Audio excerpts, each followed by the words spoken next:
പിന്നെ ചിലപ്പോൾ എനിക്കൊന്ന് രാമകൃഷ്ണനെ എത്രയോ കാലം രാമകൃഷ്ണൻ സഫർ ചെയ്യാണ്. എല്ലാ കാലവും ഒരു മനുഷ്യന്റെ ജീവിതത്തിൽ പ്രശ്നങ്ങൾ മാത്രം ആവില്ലല്ലോ. നല്ല തുടക്കമാകും. അല്ല, നമ്മൾ അങ്ങനെ ഇതാവുന്നതല്ല. ഈ ഇപ്പൊ നമ്മൾ ചേട്ടനെ കുറിച്ച് ഇപ്പോൾ ഒരു ചാനലിൽ നമ്മൾ ചർച്ച ചെയ്യുക, അല്ലെങ്കിൽ നമ്മളൊന്ന് കുറച്ച് ഇമോഷണൽ ആയി കഴിഞ്ഞാൽ, ഇപ്പോൾ ശരിക്കും പറയും, നേരത്തെ പറയും നിവർന്നു നടന്ന നെട്ടനാന്ന് പറയും, വളഞ്ഞു നടന്ന കൂനനാന്ന് പറയും. അപ്പൊ ഇത് ഒരു കാര്യം കൊണ്ട് നമുക്കൊരു അക്ഷരം പോലും ഉണ്ടാൻ പറ്റില്ല. ഞങ്ങള് കുടുംബത്തിൽ ചേട്ടനും അനിയനും മക്കളും ഞങ്ങളെല്ലാവരും കൂടെ എങ്ങനെയായിരുന്നു എന്നൊരു ചോദ്യകർത്താവ് ചോദിക്കുമ്പോൾ, സാറ് ഇപ്പോൾ ഒരു ഫാമിലിയെ കുറിച്ച് ചോദിക്കുമ്പോൾ നമ്മളത് പറയുമ്പോൾ പറഞ്ഞു വരുന്ന സമയത്ത് സ്വാഭാവികമായും ചേട്ടനിപ്പ് ഇല്ലാത്തത് കൊണ്ട് നമുക്കൊരു പക്ഷേ ഇമോഷൻ വരും.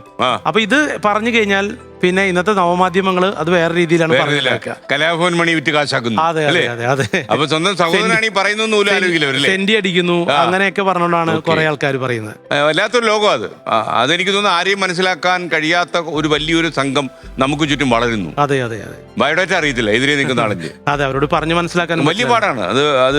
കാര്യം എല്ലാത്തിനെയും ഒരു പരിഹാസത്തോടെയൊക്കെ കാണുന്നൊരു കുറച്ച് ആൾക്കാരെങ്കിലും നമ്മുടെ സമൂഹത്തിൽ സോഷ്യൽ മീഡിയയിലുണ്ട്. ഈ കറുപ്പാണ് എന്റെ കരുത്ത്, ഈ ചോരയാണ് എന്നെ കലാകാരനാക്കിയത് എന്ന് താങ്കൾ ഒരു ഫേസ്ബുക്ക് പോസ്റ്റിലൂടെ ഒരു മറുപടി കൊടുത്തിരുന്നു. അതിൽ തന്നെ ഉറച്ചു നിൽക്കുന്നു. തീർച്ചയായിട്ടും എന്റെ സമൂഹത്തിൽ നിന്നും വളർന്നു വരുന്ന കുഞ്ഞുമക്കൾക്ക് ഞാൻ ഈ പോസ്റ്റ് ആദ്യം ഇടുന്നതിന് മുമ്പ് ഞാൻ ചിന്തിച്ചു, സാർ ഇത് ഞാൻ മിണ്ടാതിരിക്കണോ എന്ന് വിചാരിച്ചു. കാരണം ഇത് വ്യക്തിപരമാണെങ്കിൽ എനിക്ക് മിണ്ടാതിരിക്കാനായിരുന്നു ആദ്യം തോന്നിയത്.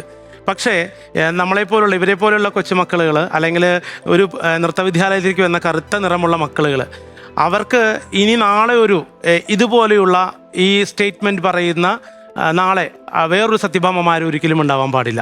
പല കലാലയങ്ങളിലും ഇന്നും പല വിദ്യാർത്ഥികളും ഇത്തരത്തിലുള്ള വിവേചനങ്ങൾ അനുഭവിക്കുന്നുണ്ടെന്ന് എന്നോട് പലവരും വിളിച്ചു ചോദിച്ചിട്ടുണ്ട്. കാരണം എനിക്കിത് സ്ഥിരമാണല്ലോ. അപ്പോൾ അതുകൊണ്ട് എന്നെ പല കലാലയങ്ങളും പഠിക്കുന്ന കുട്ടികളെ വിളിച്ചു ചോദിക്കും, സാറേ ഇങ്ങനെയൊക്കെ ഞങ്ങൾക്ക് പ്രശ്നമുണ്ട്, ഞങ്ങൾ എന്താ ചെയ്യേണ്ടത്?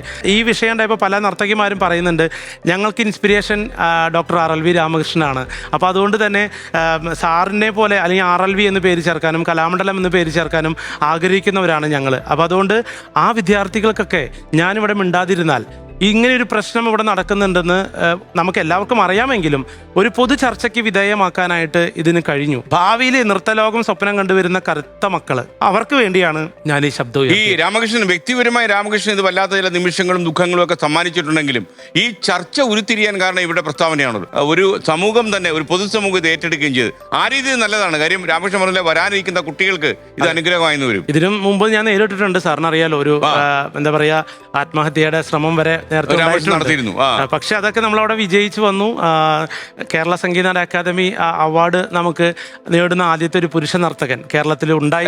എനിക്ക് തോന്നുന്നു രാമകൃഷ്ണൻ ഇപ്പൊ ആൾക്കാർ ഇത് കേൾക്കുമ്പോഴേ, ഇപ്പൊ രാമകൃഷ്ണൻ ഒരു സൂയിസൈഡിലേക്കൊക്കെ ആലോചിച്ചിരുന്നൊരു നർത്തകനാണെന്ന് പറയുമ്പോൾ അത്രയും കടുത്തൊരു യാഥാർത്ഥ്യം താങ്കളുടെ ജീവിതത്തിൽ ഉണ്ടായോ? തീർച്ചയായും സാർ, ഒരുപാട് അനുഭവിച്ചു. കാരണം നമ്മൾ ഇത്രയും ജീവിതത്തിലൂടെ സഞ്ചരിച്ച് ഇത്രയും ബിരുദങ്ങൾ നമ്മൾ നേടിയെത്തിയിട്ടും നമുക്കിനി നാളെ ഈ സർട്ടിഫിക്കറ്റ് കൊണ്ട് ഉപകാരമില്ലാതാവുന്നു, അല്ലെങ്കിൽ നമ്മൾ ഒരു കേരളീയനായ ഞാൻ കേരളത്തിന്റെ ഒരു കലാരൂപമായ നൃത്തരൂപം പഠിക്കാൻ പറ്റില്ല, അവതരിപ്പിക്കാൻ പറ്റില്ല എന്ന് പറയുമ്പോൾ എനിക്കുണ്ടാവുന്ന ഒരു മനോവിഷമം എത്ര വലുതാണെന്നറിയാമോ? അപ്പൊ ആ ഒരു വിഷമം തീർച്ചയായിട്ടും നമുക്ക് ഇതിങ്ങനെ പറഞ്ഞു കഴിഞ്ഞപ്പം ഭയങ്കര തന്നെ. അത് മാത്രമല്ല, നമ്മൾ സമൂഹത്തില് നുണ പറയുന്നു എന്നുള്ളൊരു വസ്തുതയിൽ ഇപ്പോൾ നമ്മൾ വളരെ താഴേക്കിടയിൽ നിന്ന്, നമ്മുടെ അച്ഛനും അമ്മയും കൂലിപ്പണിക്കാരാണ്, അവർ ഞങ്ങൾക്കൊരു ഇൻസ്ട്രക്ഷൻ തരാൻ സമയമില്ല. നേരം വെളുക്കുമ്പോഴേക്കും അവർ പണിക്ക് പോവാണ്, കൂലിപ്പണിക്ക് പോവാണ്. അങ്ങനെയുള്ളൊരു കുടുംബത്തിൽ നിന്ന് കല ഞങ്ങൾക്ക് വേണം എന്ന് പറഞ്ഞുകൊണ്ട് സ്വന്തം ഇഷ്ടപ്രകാരം ഒരു കല പഠിക്കാൻ പോയിട്ട് അവിടെ ഫൈറ്റ് ചെയ്ത് ഇവിടം വരെ എത്തുമ്പോൾ ഇവിടെ നിനക്ക് ഇതിന് അർഹതയില്ല എന്ന് പറഞ്ഞുകൊണ്ട് തള്ളുമ്പോഴുണ്ടാകുന്ന ഒരു വേദന ഇപ്പോഴും ഞാൻ കലാമണ്ഡലത്തിൽ അനുഭവമായിരുന്നു. അല്ല, പൊതു രംഗത്ത് ഉണ്ടാവുന്നതാ. അപ്പൊ ആദ്യത്തെ ഭീകരമായ ഇൻസിഡന്റ് എന്ന് പറഞ്ഞത് അതായിരുന്നു ശരിക്കും. പിന്നെയാണ് ഇങ്ങനെ ഇത് മോഹിനിയാട്ടത്തിന് ചേരാൻ തുടങ്ങിയ കാലം മുതൽക്കേ ഇങ്ങനെ അനുഭവിച്ച് കഠിനമായ ഒരു പർട്ടിക്കുലർ ഇൻസിഡന്റ് ആണോ ഇങ്ങനൊരു ഇനിയിപ്പോ അവസാനിപ്പിച്ച് കളയാം, ജീവിതം വേണ്ട എന്നൊക്കെ ആലോചിച്ചത്? അതിൽ സാർ ഇതുപോലെ തന്നെ നമ്മളെ ഒരു വലിയ അറ്റാക്ക്, അതായത് അവിടെ അക്കാഡമിയിൽ നിന്ന് നമ്മൾ പറയുന്നത് നുണയാണ്, ഞാൻ അവിടെ വന്നിട്ടുണ്ടായിരുന്നില്ല എന്ന് പറഞ്ഞുകൊണ്ട് എല്ലാ പോയപ്പോഴോ ഞാനവിടെ അപ്ലൈ ചെയ്യും. അവിടെ പോയി ഇൻസിഡന്റ് ഉണ്ടായല്ലോ. അല്ല, അക്കാഡമിയാണ്, സംഗീത അക്കാദമിയിൽ. ഞാനവിടെ ഒരു കോവിഡ് കാലത്ത് ഒരു പെർഫോമൻസിന് വേണ്ടിയിട്ട് നിർദ്ധരായ കലാകാരന്മാർക്ക് കോവിഡ് കാലത്ത് പെർഫോമൻസ് ചെയ്യാൻ അവസരമുണ്ട് എന്ന് പത്രത്തിൽ കണ്ടപ്പോൾ ഞാനത് വാങ്ങിക്കാൻ എന്താണ് അതിൻ്റെ റൂൾസ് ആൻഡ് റെഗുലേഷൻസ് അറിയാൻ വേണ്ടി പോയതാണ് അവിടേക്ക്. അപ്പോൾ പറഞ്ഞോട് അപേക്ഷ കൊടുക്കണം. അപ്പോൾ KPS ലളിത ചേച്ചിയുമായിട്ട് സംസാരിച്ചു ഫോണിലൂടെ, എന്താണ് ഞങ്ങൾ ചെയ്യേണ്ടതെന്ന് ചോദിച്ചപ്പോൾ പറഞ്ഞു അപേക്ഷ കൊടുക്കൂ എന്ന് പറഞ്ഞു. അങ്ങനെ അപേക്ഷ കൊടുക്കാൻ വേണ്ടി പോയപ്പോഴാണ് ഇത്തരത്തിലുള്ള പ്രശ്നങ്ങൾ, അല്ലെങ്കിൽ അങ്ങനെ ഇല്ല, വളരെയധികം മോശമായിട്ട് സംസാരിക്കും, നല്ല വിഷമത്തോടു കൂടി തിരിച്ചു പോകുന്നത്. അവസാനം എന്താ പറയുക, ഇത് ഇങ്ങനെ ഒട്ടും പറ്റില്ല എന്നൊരവസ്ഥയിലേക്ക് എത്തി. അപ്പോഴാണ് നമുക്കിങ്ങനെ ഒരു ചിന്താഗതി അത് അവിടെ വന്നു പോന്നത് ഞാൻ അവിടെ ചെന്നിട്ടില്ല എന്നും ഇങ്ങനൊരു അപേക്ഷ കൊടുത്തിട്ടില്ല എന്നൊക്കെ പറഞ്ഞുകൊണ്ട് പത്രമാധ്യമങ്ങൾക്ക് എഴുതി കൊടുത്തു. അത് കേട്ടപ്പോൾ നമുക്ക് അവസരവുമില്ല, നമ്മൾ നാളെ സമൂഹത്തിന്റെ മുമ്പിൽ വലിയൊരു നുണയനായിട്ട് പോകുന്നു എന്ന് കണ്ടപ്പോൾ ഉണ്ടാവുന്നൊരു എന്താ പറയുക, ഇനി ജീവിച്ചിരുന്നിട്ട് എന്ത് കാര്യം സാറേ, സത്യസന്ധമായി വളർന്നിട്ട് നമുക്ക് അവിടെ സത്യത്തിന് വിലയില്ല എന്ന് പറയുമ്പോൾ ഉണ്ടായ ഒരു അവസ്ഥ ശരിക്കും എനിക്ക് ആദ്യം തോന്നിയത് എന്താ ഒരു ഇരുട്ട് കയറുന്ന പോലെ തോന്നി. തീർച്ചയായിട്ടും അതൊക്കെ സംസാരിച്ചു കഴിഞ്ഞ് പിന്നെ അതെല്ലാം നമ്മൾ പറഞ്ഞത് ശരിയാണെന്നുള്ള അർത്ഥത്തിലേക്ക് രാമകൃഷ്ണൻ പറഞ്ഞത് ശരിയാണ്, ഇനി ഞാൻ പ്രശ്നങ്ങളൊക്കെ ഒന്നുമില്ല എന്ന് പറഞ്ഞുകൊണ്ട് സ്റ്റേറ്റ്മെന്റ്.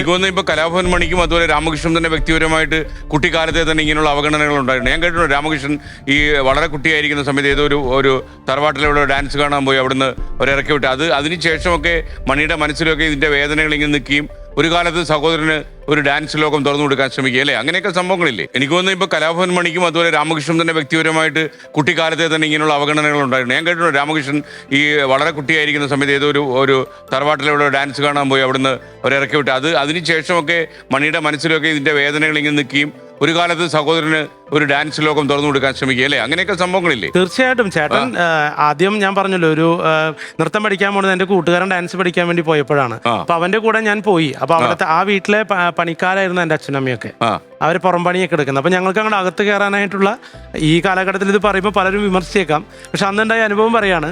ആ കുട്ടി മനസ്സിൽ നമുക്ക് അങ്ങനെ ഒരു അയിത്തം ശുദ്ധമൊന്നുമില്ലല്ലോ. ഇവൻ്റെ കൂടെ കയറാൻ വേണ്ടി പോയപ്പോൾ പറഞ്ഞു കയറണ്ട, അവിടെ പുറത്തുനിന്ന് കണ്ടാൽ മതി എന്ന് പറഞ്ഞു. അങ്ങനെയാണ് പുറത്തുനിന്ന് കണ്ടത്. പക്ഷേ എൻ്റെ അധ്യാപകനായിട്ടുള്ള RLV ആനന്ദ് മാസ്റ്റർ ആൾ പറഞ്ഞു നിനക്ക് നൃത്തം പഠിക്കാൻ താല്പര്യമാണ്, നീ എൻ്റെ വീട്ടിലേക്ക് വരുമെന്ന് പറഞ്ഞുകൊണ്ട്. അപ്പോൾ ആ വലിയ നായർ തറവാട്ടിൽ നിന്നും ഞാൻ അവിടെ പോയി മാഷ വീട്ടിൽ പോയിട്ടാണ് നൃത്തം പഠിച്ചുകൊണ്ടിരുന്നത്. അപ്പോൾ അത്തരം അതിനു മുമ്പേ സ്കൂളിൽ പഠിക്കുന്ന സമയത്ത് ഈ ഡാൻസ് കാണാൻ വേണ്ടി ഏത് സമയം ഞാൻ സ്കൂളിൽ പഠിക്കുന്ന LP സ്കൂളിൽ പഠിക്കുന്ന ഡാൻസ് ടീച്ചറെ ക്ലാസ്സിൻ്റെ അവിടേക്ക് ഓടി ചെന്നിട്ട് ഈ ചേട്ടനോട് പറയും അനിയനെ കാണാനില്ല, അനിയൻ പോയി എന്ന് പറയുമ്പോൾ ചേട്ടനെ അറിയാം ഞാൻ അവിടെ ഉണ്ടാവുന്നത്. അപ്പോൾ ഡാൻസ് ടീച്ചർ വന്നിട്ടുണ്ടെങ്കിൽ ഓക്കെയാണ്, ആ ക്ലാസ് റൂമിൻ്റെ പുറകിൽ ഞാൻ ഓൾറെഡി ഉണ്ടാവും. അങ്ങനെ എത്തിച്ചു നോക്കി നിൽക്കുമ്പോൾ ചേട്ടൻ വന്നിട്ട് കുറച്ച് നേരം നമ്മളെങ്ങനെ ഡാൻസ് കാണിച്ചു. അതെ. അപ്പം അങ്ങനെ അന്ന് മുതൽ നമ്മളെ ഇങ്ങനെ താങ്ങിക്കൊണ്ട് നടക്കുന്ന അല്ലെങ്കിൽ നമ്മളെ പ്രോത്സാഹിപ്പിച്ചു കൊണ്ട് നടന്നൊരു സഹോദരനാണ്. അപ്പോൾ ഞാൻ കേട്ടിട്ടുണ്ട് ഒരുപക്ഷെ എനിക്കൊന്ന് രാമകൃഷ്ണ യുഗത്തില് ഈ ചോടാക്കുപ്പിയുടെ അടപ്പൊക്കെ അല്ലേ പൊട്ടിച്ചെടുത്തത് വളച്ച് ചിലങ്ക കെട്ടാനുള്ള ആഗ്രഹം. നമ്മളെ ഈ സ്കൂൾ കലോത്സവം ഇവര് വേദിയിൽ നടക്കുമ്പോഴേ ഏറ്റവും മുമ്പിൽ തന്നെ ഞാൻ ഈ കാണാൻ ചെല്ലും. എന്നിട്ട് അവരെ ചിലങ്കയിൽ നിന്ന് ഒരു മുത്ത് വീഴുമ്പോഴോ അല്ലെങ്കിൽ അവർ തലയിൽ വെച്ചിരിക്കുന്ന പൂവ് വീഴുമ്പോഴോ ഈ ഷെല്ലൊക്കെ ഉണ്ട്, തിളങ്ങുന്ന ഷെല്ല്, അതൊക്കെ വീഴുമ്പോൾ പിറക്കി കൂട്ടി കൊണ്ടുവന്നൊരു സ്വപ്നലോകമായിരുന്നു എനിക്ക് എൻ്റെ വീട്ടിലേക്ക് ചെല്ലുമ്പോൾ. അപ്പൊ ഇതൊക്കെ അങ്ങനെ ഇങ്ങനെയൊക്കെ വെച്ചിട്ട് വെറുതെ കിടന്നിട്ട് അലക്ഷ്യമായി ഡാൻസ് കളിക്കും. അപ്പൊ എനിക്ക് കെട്ടാൻ ചിലങ്ക വേണം. ഇപ്പൊ ചിലങ്കയില്ല. അപ്പൊ ഞാൻ കണ്ടുപിടിച്ചൊരു ഐഡിയ ആണ്, ആദ്യമായിട്ട് കണ്ടുപിടിച്ചൊരു ഐഡിയ ചിലങ്ക ഉണ്ടാക്കുക എന്നുള്ളതാണ്.